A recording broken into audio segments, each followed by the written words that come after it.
Welcome, baseball fans, to another episode of Diamond Kings, the weekly YouTube baseball talk show brought to you by the sports-kings.com media network. As usual, I'm your host, David Whitlock from Houston, Texas. That would be the first place, best record in the American League, Houston Astros. We'll be talking a little bit about that today, as well as Alex Rodriguez's assault on the home run record book. And a little look at the Cardinals, quietly, the best record in baseball. The Astros got nothing on the Cardinals. Cardinals still ahead of the Astros. But before we get into that, I do want to offer our thoughts and prayers to one of our own, Sports Kings blogger, Jim Ricalto. Lost his mother this weekend, way too soon. It was because of cancer, which has probably affected everybody in the world. So our thoughts and prayers are with you and your family as you work through this weekend. Know that we're behind you. I'll introduce my co-host now, starting with Kelvin LaPierre from Arkport, New York. How are you, Kelvin? Good. Hey, Jimbo. I'll see you Wednesday, bud. I wish it was under better circumstances. My thoughts and prayers are with you. I'll see you on Wednesday. Stay strong, brother. Thanks a lot for that. And also joining us, Michael Prosser from Florence, South Carolina. Michael? I'm actually a man of few words this evening, so forgive me, guys. I'm sorry if the show is not going to be the same without my lugubrious banter, but obviously it's a very sad occasion, and we reiterate our thoughts and prayers going out to you, Big Jim. If you need anything, do not hesitate to get a hold of any of us. Absolutely. We're here for you. And rounding out the lineup from Dallas, Texas, is Leroy McConnell III. How are you tonight, Leroy? Pretty good. Fortunate. Sorry to hear about your mom, Jim. I'm sorry for your loss, man. RBTS says, stay strong, buddy. We're right behind you. Absolutely. And thanks to you guys for all your thoughts on that. We do want to offer a completely different prayer to one of our own. That would be Nick Chili, one of our bloggers. He is actually wearing a bunch of Yankees gear and venturing into Fenway Park right as we speak. I hope the guy gets out alive. But moving on, let's start talking about the Astros. Now, last week we touched on them a little bit. They were kind of burgeoning. They had, maybe 3, 4, 5 wins in a row and won 7 out of 8. Still on a 10-game winning streak. I looked it up. 2013 was their lowest season. That's when they lost, but it was in over 110 games. And that entire season, they only won over 10 games in a month once that entire season. And here they are, 10 games in. I'll let you guys weigh in first, and I'll tell you what's really happening down here in Houston. I know the man that wants to talk about it the most is definitely Leroy. So let's start with Leroy up in Dallas. What do you think about the Astros? Are they the real thing? Are they gonna win the West, or are they just pretending right now? I don't think they're pretending. I think that damn Nolan Ryan. Yep. Yeah, he brought some relief with him from Texas. Probably the smartest thing he did when he got down there is to get rid of that Bo Porter. Shows you what difference a manager makes. These young guys are playing. I'm not even gonna say playing over their head. They've been out there playing baseball. So right now they're putting it together. Houston has a strong bullpen, which is also helping, and a weak AL West division is also helping. So they're 6.5, 7 games ahead of everybody in that doggone division. So I don't think it's a fluke. They got some young guys out there, and they're playing good baseball. Yeah, it is true that it's hard to say. They're taking advantage of a weak division, but they've also just stormed through all the teams. They went on a West Coast swing and won all but one game, and now the Mariners came to town. We just swept them 4 straight. The last team in town was the Angels, who won 2 or 3 from them. So we pretty much beat everybody, either 2 or 3 or 3 straight or 4 straight. So that's part of the reason maybe the West looks bad, although it hasn't been much of a fight. So, man, a few words, Michael. What do you think about the Astros? Is this going to happen all season? Are they going to fade by Memorial Day? They'll be back in the middle of the pack. Well, I gotta say, it's been one of those, like, are you kidding me? The who? Huh? No way. This is not. No. The weirdest thing, though, that I've been trying to wrap my brain around ever since this whole thing happened is, how are they doing this? I mean, aside from Jose Altuve, who has like eagle eyes when it comes to this to this game of baseball. Let's run down a list here. George Springer, I think he's hitting 210, 214. El Oso Blanco, Evan Gattis, he's not even hitting 200. I think he was hitting 174 going into the awful. Now, I get it. Nobody's paying Evan Gattis to hit the ball, out into the infield and, driving runs that way. He's paid to hit home runs. He's tied, if I'm not mistaken, he's tied for the team lead in home runs with 6. So they knew what they were getting. But the big thing, like Leroy touched on, is pitching. Don't look now, people, but Dallas Keuchel is 3-0 with a sub-1 ERA. Let me repeat that. Sub-1. 0.73 ERA. Colin McHugh is 4-0. I'd like to see his ERA come down a little bit. I think it's at 3.51 right now. If he gets it below 3, watch out. That kid could be dangerous. But you know what? If they're still ahead by this many games at the All-Star break, a little after the All-Star break, maybe then I'll start saying, hey, maybe this is the year that the Astros finally break out of the cellar and stop picking first overall. But until that day comes, this is a fluke. They got Texas the next series, so that's a possible another 3-game sweep right there. Ouch! Boy, Leroy's already throwing that team. I can't even wear Texas gear right now. Speaking of the Rangers, if I'm not mistaken, I just saw Josh Hamilton is ready for actual games now, so I think he's going to start getting 2 weeks. Getting some plate work here. So good for you, Josh. Hey, don't try to hijack this. This is about the Astros, not the Rangers. Kelvin, are you? I'm with you, Leroy. Up in New York, so the Yankees are obviously shaking in their boots. They know they can't handle the Astros swagger. What are your thoughts on that? The Astros haven't faced a lineup like ours yet. Besides Beltran, everybody else is hitting the ball. But anyways, I'm going to steal some of your thunder, Dave, because I think you're going to bring this up when you talk. When you're the only team in the division who is allowed under 100 runs in the division, you should be winning baseball games. When you've scored 125 and only given up 88, there's no way you shouldn't be winning baseball games. In what are they, 35 games into the year, 33 into the year, and they're a plus 37 run differential? You should be winning baseball games when you have a run differential of that much. There's only one other team in that division that has a plus run differential, and that's Oakland at plus 18, but they've given up 113 and had to score 131 runs to win ball games. And they still only won 11 of those games. So they're giving up a lot of runs and scoring a lot. But when it comes to Houston, like Michael said, their pitching has just been lights out, and Jose Altuve's hitting the ball. They seem to be hitting every night with runners in scoring position when they need to. Compared to these other teams, I saw Mike Trout yesterday struck out with the game on the line. He struck out with a runner on second to tie the game, and then they had that fluke play where it hit the runner with the runner on first and second, bottom and top of the ninth, and hit the runner and ended the game.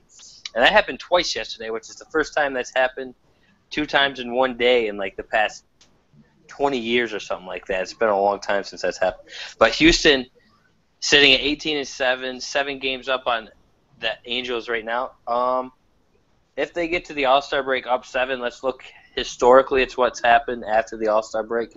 That's when teams start to get it together and they start coming around. And the top teams seem to fall off a little bit because they're not used to the pressure of getting to that spot. So I'm not going to say Houston's a pretender, but I'm not going to say they're a contender either. I'm going to say they're in between. We got to see what happens after the All-Star break, because that's when teams fall and rise at the same time. Yeah. No, they're playing great baseball. Hey, great stats on the run differential there. You're right. They're pitching really, really well. Even the back end of their rotation is pitching well. They're not really even hitting as well as you might expect. In the middle of the lineup, you've got guys like Chris Carter that was second in the league in home runs last year, batting 159. George Springer 204. Evan Gattis 198. Now Evan Gattis is on a power bench right now. He hit 2 home runs today. I think 1 or 2 more over the weekend. I went to the game Friday. He had a home run there. So he's starting to heat up. He was awful early. And interesting stat, you look at Jose Altuve, he bats leadoff. Of course, he's got all that speed. He's leading the team in RBIs with 19 RBI, and then he's also leading the team in runs with 15 runs. So if there's one guy you can't lose on this team, it's Altuve. He's the heart and soul. He makes it all happen. If you lose him from this team, there's a big drop-off. Anybody else, there's some interchangeable parts.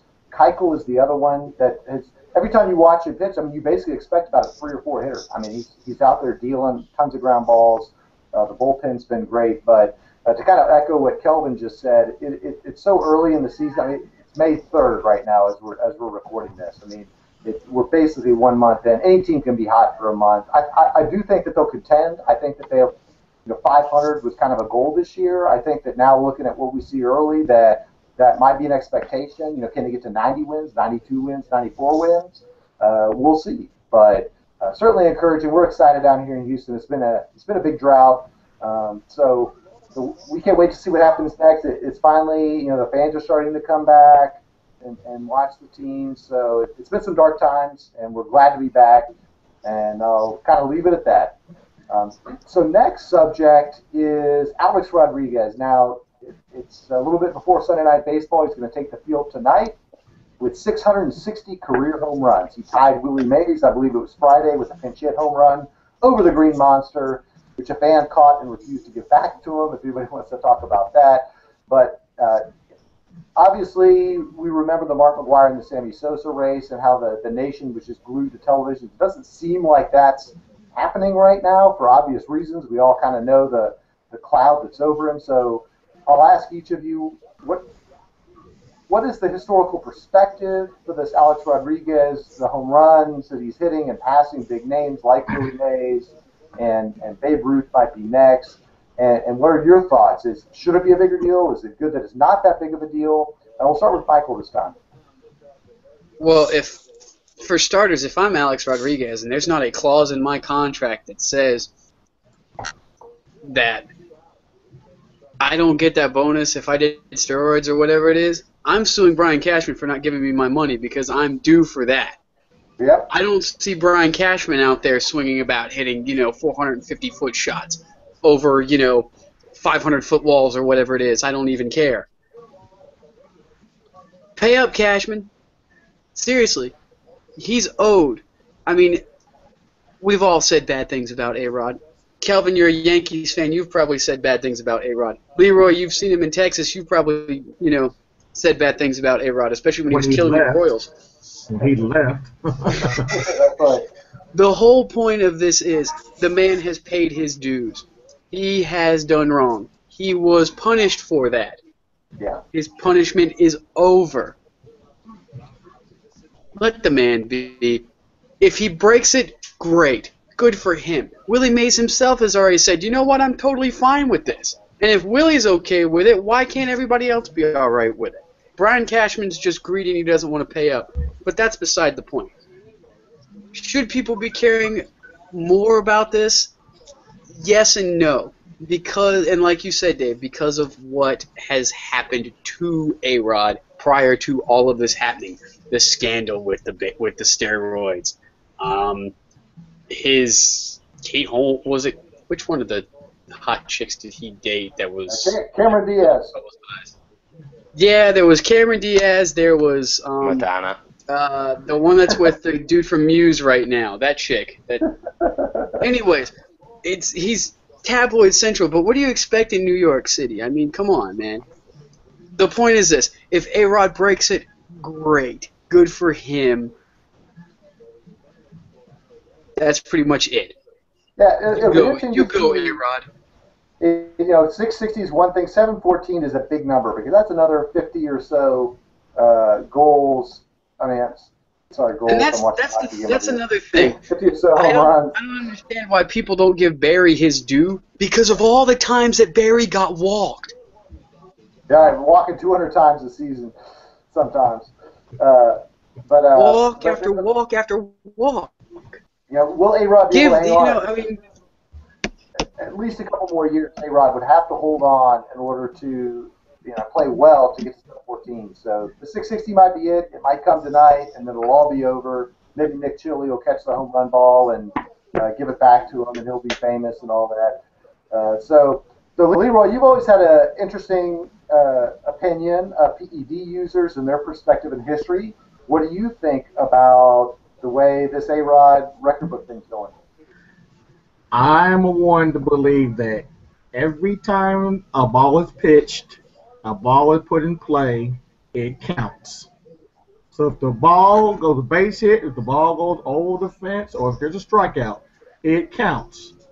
They don't say anything. They put a mark in every time he strikes out, it's tallied. So if he hits a home run with 661, it was legit. Baseball allowed all this foolishness to go on. If they had a problem with A-Rod or Barry Bonds or Mark McGwire with these home runs records and stuff, they shouldn't allow them to continue to play. The Yankee, Brian Cashman, I want my $6 million in nickels and dimes. You pay me. I ain't see nobody. I saw everybody in the Yankees dugout Friday night when he hit number 660. They got up and started celebrating because that ended up being the game winner. Well, I know they're in first place, and they on the verge of a 3-game sweep because of that 2-2 tie in the 8th inning when he went yard that won the game. So they celebrating victories. You better celebrate that home run, and you better pay him his money. You're right. All the records count. Baseball hasn't come out and said that Barry's records don't count or Mark McGwire's records don't. They're just letting it all play out. It's the era of the game. It's hard to argue that. You made some excellent points. All right, so now we're going to intentionally end here with Kelvin, our Yankees fan. One additional before that was, Alex Rodriguez didn't start Friday, and that was kind of a little swirl of why didn't he starting, but he certainly finished that game. So Kelvin, A-Rod records, what do you think? Okay, so A-Rod didn't start that game because going into that game he was in a slump. After he hit 659, he went downward because he was pressing for 660 at home. It seemed like he was trying to hit the long ball out. So they benched him, put him down, let him relax, recuperate, say, hey, take a deep breath. You're going to get it. It's just a matter of time. Don't press it. Put him in there. He's only got 2 hits as a pinch hitter. One of them is now a home run. The other one was a single that drove in another RBI. So he has 2 RBIs in pitch hit appearances, but he's also like 2 for 30-something pitch hitting now. He's got horrible stat numbers. It's not his huge thing for pinch hitting. Yes, Brian Cashman came out and said that the Yankees aren't going to pay him his $6 million, but guess what? A-Rod's lawyer, the Baseball Players Association, is going to argue it. It's going to go to court. A-Rod's going to get his $6 million only because of what A-Rod did in the offseason after he was convicted of PED use. He sued the Yankees. He sued the Yankee doctors. He sued MLB Baseball. So I'm sorry. I don't feel sorry for them that the Yankees aren't willing to say, oh, hoorah, here you go. Here's $6 million. We're going to make you pay money to get your $6 million in lawyers' fees that you made us use when we had to defend you and argue our case as to why our team doctor said your hip flexor put you on the DL, why you shouldn't be playing. You sue MLB. I'm sorry. MLB, in my opinion, is doing it right, leaving it low-key. It's huge in New York. Yes, I'm a huge Yankees fan. Congratulations, A-Rod. I'll be the first to congratulate. I'll be the first to call you a douchebag. That I said every time when this was going on last year, it was just a huge distraction over the team with Derek Jeter's last year. Just go away. I'm happy that you're hitting. I'm happy you're producing runs. I'm happy you're helping the Yankees win. But I can tell you right now, I will be happy when this next 2.5 years is up and you're no longer in the Yankees uniform because the cloud over the Yankees goes away. And it just disappears, and you can ride off into the sunset with your extra $60 million that the Yankees guaranteed to pay you. You're going to get your $6 million bonuses for tying home runs. Thank you very much, A-Rod. If you win us another World Series, maybe my opinion changes. But as of right now, we don't have the pitching staff to get to a World Series. We don't have the depth anywhere besides maybe our bullpen to do anything if we make the playoffs. Our starting pitching isn't doing very well. We're not going deep into ball games. CC Sabathia, as bad as he's pitched, his last 3 starts have been great, but he's the only one consistently, even when he pitches bad, getting to the 7th inning. So, A-Rod, congratulations on 660. Hit 661 tonight so that guy who has your 660 ball can lose value in it, because once you hit 661, that ball becomes more valuable than 660. And guy in Boston, I'm sorry. I know you're a financial guy. You know what the ball's worth, but I'm sorry. You're a Boston fan. It means nothing to you. Give it to A-Rod. He'll pay you $20,000. Take your $20,000. It's more than you make it in probably 6 months. So take it, run with it. Give A-Rod the ball. Let him have it. You don't want it. Let it go. Now, I got to tell you, when I got the right guys on this show, you guys always come through with your opinions from your perspective, and all are great. There's no wrong answers to this. It'll be interesting to see how this plays out. I think he'll probably fade away after the couple. This will kind of be the last hurrah. I don't think he'll make 714. I think he'll fade away. Whether he gets the $6 million is just kind of, which rich guy gets to keep the most money. So we'll move to the next topic, and that is, last week we talked about the St. Louis Cardinals, and specifically Adam Wainwright. At that point in time, it was just coming out that his injury was so bad he'd be lost for the season. They're a team that wins pennants, it seems like, every other year, and they're a team that was in the NL Championship Series last year, down to the last few innings when that big home run was hit by Ishikawa. So since then, now the Cardinals have reeled off a winning streak. They're the only team that's better than the Houston Astros. So, again, what are your thoughts? Are the Cardinals just really invincible? Is there any injury that they can't get past, or is this just another little bump in the road? Are they the team to beat in the National League? Any of these subjects are fair play. We'll start with Leroy this time. I don't know how the Cardinals are doing it. Not surely doing it with their bats. They do have the best pitching in baseball, so Adam Wainwright, I mean, hey, someone else has to pick up the slack. What is helping St. Louis is they're beating up on bad teams. The last couple of times they've swept the Pirates. They had Washington Nationals last week. They had Philadelphia Phillies last week, and they beat up on Cubs, and they got the Cubs starting tomorrow night. Timely hitting, but they kept business in NL Central. Had a 2.28 ERA for the pitching staff, best in the National League. And what stuns me, they've only had 14 home runs this whole year. But they have their meat and potatoes, Carpenter and Allen, they're over 330, so they're hitting the ball. They're just playing usual St. Louis Cardinal baseball, taking care of business in the National League Central and beating up on the bad teams. 18-6, that's impressive. Yeah, tell me about that. I mean, Astros have been impressive, but not as impressive as the Cardinals. But good point there. There's only one other team in the division over 500, and that's the Cubs, which have had a very eventful first month of the season, really, just with what are they doing with Chris Bryant and calling up and not, and John Lester making his debut for the team. And they're sitting there like 13-10 or something like that. So they're hanging in there. But the Cardinals are still the class. The Pirates kind of sitting down there. Of course, the Brewers are off. The Brewers off. Yeah, they beat up on them as well. Yeah. Yeah. So they're beating some bad teams, but hanging in there. So Kelvin next. What do you think about the Cardinals? Well, let's see. I'm going to bring up the same stat I brought up against Houston. Look at the runs scored and the runs they allowed. St. Louis has allowed 59 runs scored. That means their pitching is insane. Wow. That's 59 runs allowed. I mean, I get that they're playing garbage teams in a garbage division right now, but Pittsburgh's a strong offensive team. Chicago is an offensive team, but they just haven't come around yet. Like, what's up with Pittsburgh? Pittsburgh went 0 for 7 and left 13 runners in scoring position today against St. Louis. So, pitching is obviously huge in St. Louis. We knew this going in, that they were going to have a top rotation in baseball. We didn't think it'd be this good. We knew Adam Wainwright was supposed to be their leader. Adam Wainwright goes down with the unfortunate torn Achilles injury, which will leave him sidelined for the rest of the year and possibly the start of next season. But just with what they've done the last 6 games since he's gone down, they've won all 6, and they haven't allowed many runs. They're just – and, like, like Leroy said, they're not hitting.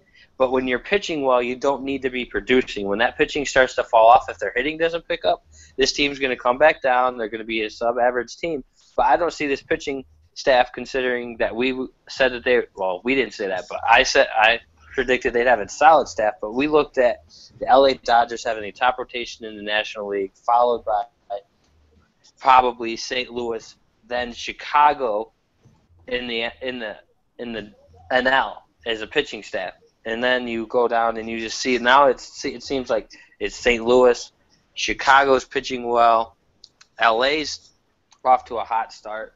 So those three teams' pitching staffs are pitching well enough to keep them in ball games, and that's what just seems to be what's happening, even with a lack of offense.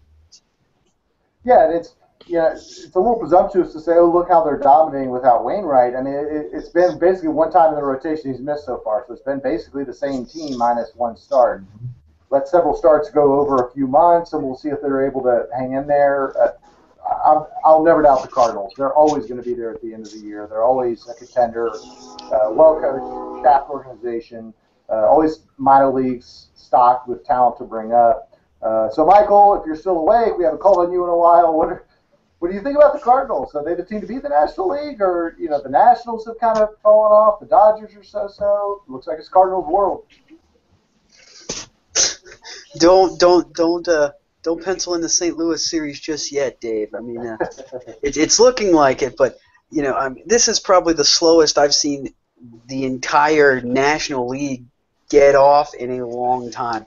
I mean, teams that you expect, like we kept talking about the Nationals just plowing through the entire National League on their way to the World Series. They're 12-14 right now. They're 7.5 back, I believe it is, of the Mets, who aren't even supposed to be relevant this year. And you got a team like the Marlins who are struggling. Chicago's half decent. Cincinnati's struggling. Devin Mesoraco hasn't played a game since April the 16th, I think it is. And this is without a DL stint, which is ridiculous. But no, I mean, this is what we expected from this Cardinals team. We knew that, this is a standout organization. This is the class of the National League, and they're doing it with class. Not only have they lost Adam Wainwright, they just put their closer Jordan Walden on the DL, the other guy that came with the Jason Hayward deal. And what happens? They still win. Ridiculous. Good for them. They're the Detroit Red Wings of Major League Baseball. Every year they're in the playoffs. And why? Because they follow the same exact system year in and year out. It doesn't matter who's in the lineup. When I thought that when they lost Albert Pujols, I thought that was it. This was the end of the Cardinals dynasty. And the train just keeps rolling Aerosmith style. You're right. Good analogy with the Red Wings.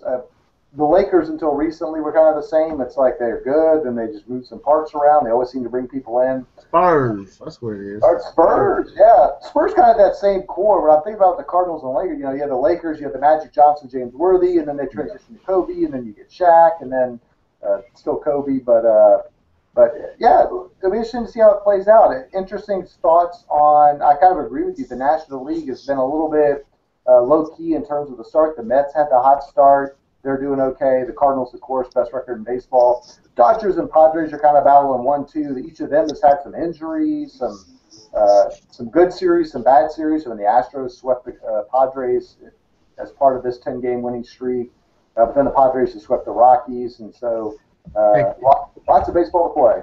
And Miami all of a sudden woke up. They 8-2 of their last 10, so they're just about as high as not the Mets, but the Cardinals. The Mets are coming back to the earth now. They're 3-7 in the last 10. So when did that fall happen? When they faced the New York Yankees in New York. That's right. Lost 2 and 3 and haven't recovered since. Yeah. All right. So last week we talked a little bit about the NFL draft and who we thought the top picks would be. The draft has taken place. I'll admit I didn't watch a lot of it.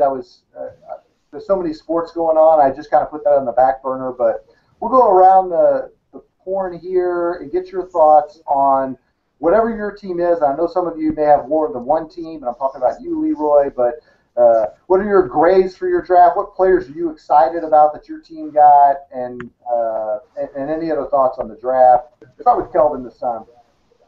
Well, I'm excited that we got Gregory with the 60th pick in the second round. I mean, that's a steal if you ask me. I mean, I get that he had the failed drug test at the combine. He's had many off-field incidences in college, but he's going to a perfect organization that can straighten this out. And your organization is the Cowboys, right? Yes. Yeah. He's going to Dallas. Look at that organization in the past when they brought in troublemaking kids in college. Look at Des Bryant. Des Bryant was a huge off-the-field risk that they picked up.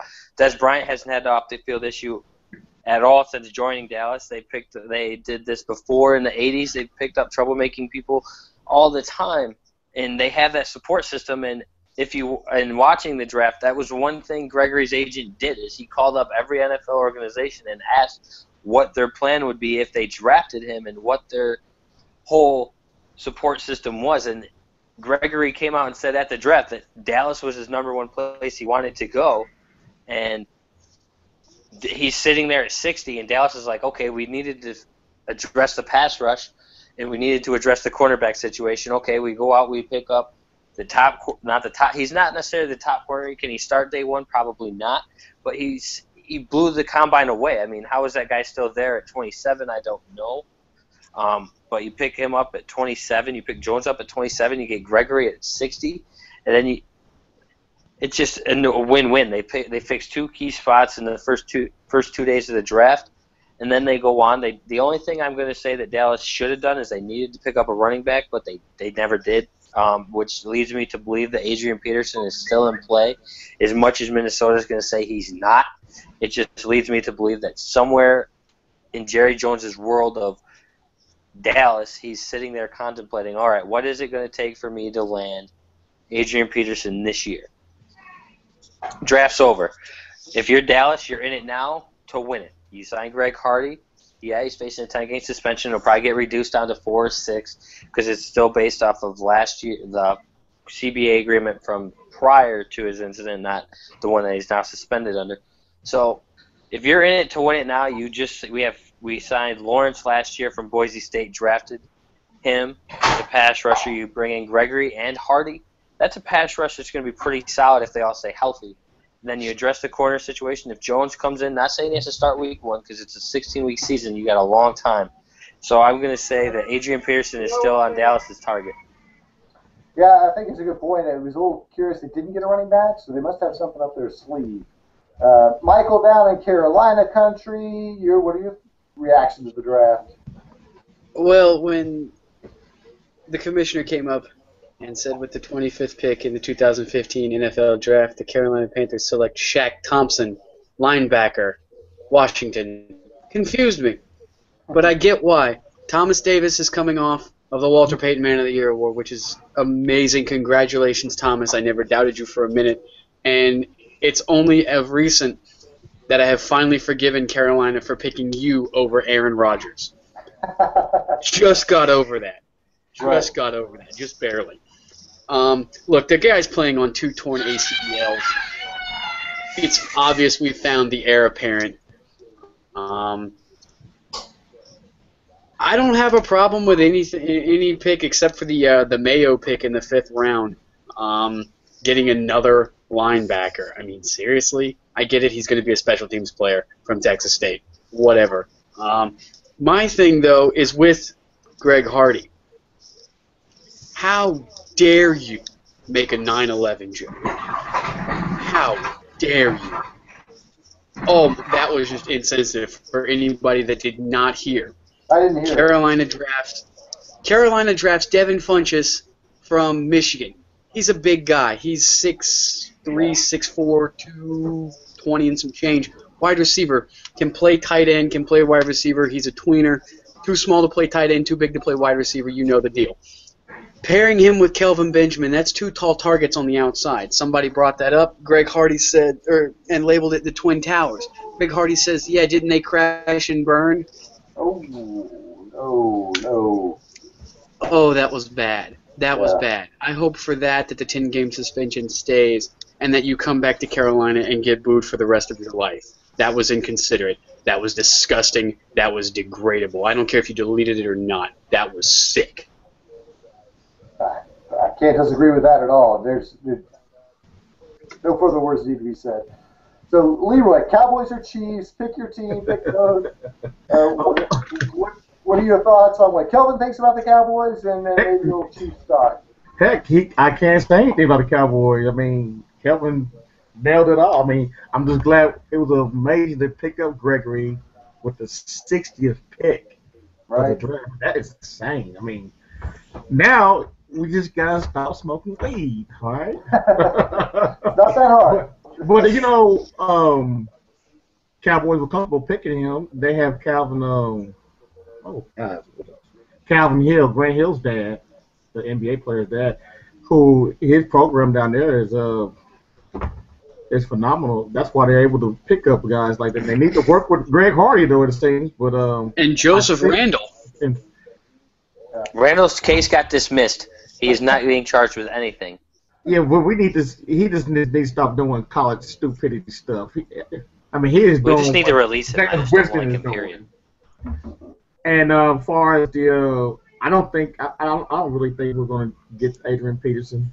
I think it's pointless. I think, believe it or not, Darren McFadden is going to be the starting running back day one. And I think this is a Jerry Jones thing. It's that Arkansas connection, and I think that he is putting. They wanted McFadden when he was going to be drafted back then.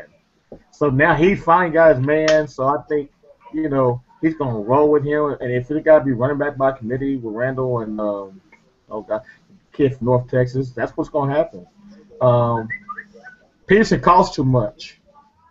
And you cannot give up what Minnesota wants.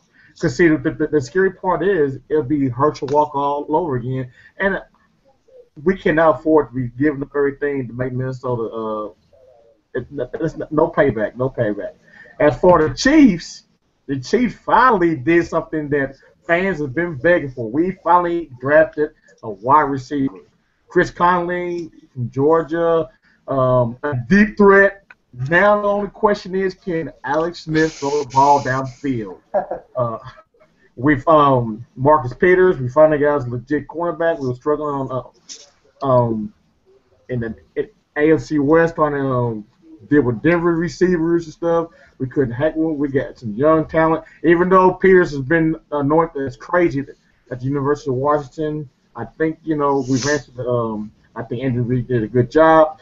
I think he might have stretched with the second pick, getting Mitch Morse from the guard from Missouri, probably the fourth-round talent. But other than that, we finally got a receiver. That's what I'm happy about. We got some defensive guys. We got Ramik Wilson and DJ Alexander, some linebackers to help Justin Houston and the guys on our defensive side. So I think Kansas City will be looking promising. Also, back to the Cowboys, switching back and forth. We got a hometown guy, Ryan Russell, who's a defensive end for Purdue. He got a chance to come back to his childhood team, so I think that's very special for him, and I'm glad that he's a Cowboy now. Yeah, good analysis all around, guys. I was, like I said, a little bit out of it. So, what I know about the Texans is that they did they got the cornerback in the first round. I think Kevin Johnson's his name, from Wake Forest, which addresses a need. There's some concern about attrition there, either via free agency or they may be shopping their safety Swearinger around. So they needed some secondary depth. And then they made some trades also because they had Andre Johnson just left, so they needed a second wide receiver.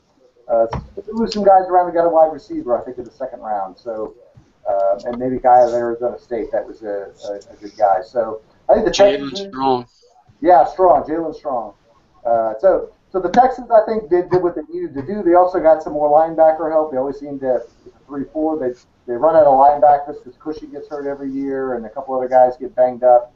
But it'll be interesting to see. I believe the Texans face the Chiefs in Week 1 this year, and so we'll see how our new toys play out in that game, Leroy. And I'm sure we'll probably be playing fantasy again together and have all those good times. Hey, Dave. Yeah. Who's going to throw them the ball? Oh, Ryan Exactly. Mallett, yeah. Mallett's the starter as of right now. Yeah. Awful. Might be better than Fitzpatrick. I don't know. No, Fitzpatrick's better than Mallett. It's not even Fitzpatrick went to the Jets, didn't he? Yeah, he did. He's exactly. gone. Fitzpatrick was our guy last year until we just got tired of him. We'll wrap it up now. Great show, guys. Really appreciate the insight. We thank all of you for watching us. Again, this is the Diamond Kings. We're at sports-kings.com. Reading Between the Scenes is our baseball blog. Check us out at RBTS_baseball on Twitter.